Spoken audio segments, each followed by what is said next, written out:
ভাই প্লাস্টিক তো এটা প্লাস্টিক, নিজে এটা প্লাস্টিক বললা। তো বলে রাখি, এই যে প্লাস্টিক, এটা জাস্ট এই গাড়ির যেটা রেসিং, তার যা ওয়েট যেটা আছে সেই ওয়েটটাকে লুজ করে যাতে আরো ফাস্ট ভাগতে পারে, সেই কারণে এটাকে প্লাস্টিক করা। তোমার তো একদম পুরো ফুলফিল লোহা, তোমার তো ভাগতেও পারে না, কোনো কিছু করতে পারে না।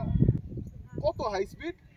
Hardly 100, 110, 160, 160, 150 top speed. Okay no 200, 150 CC, 200 CC কে বিট করে সেই No. ক্ষমতা রাখে। কনসে আমি প্রতিদিন রেস্ট থেকে যাচ্ছি, আমার তো মেন দরকার রাইড।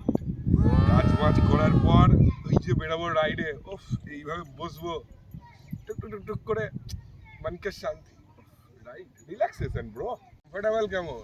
সেই তো এরকম ভাবে বসলে তো সেই আই মুভিটা ছিল না ভাই, লিঙ্গেশ্বর, এরকম পিটুচু করেছিল। কালকে একটা ভিডিও দেখছিলাম R15 থেকে নামার পর, এরকম এরকম এই যে ভাই নামার পর এরকম করে হাঁটছে, কমফর্ট ভাই।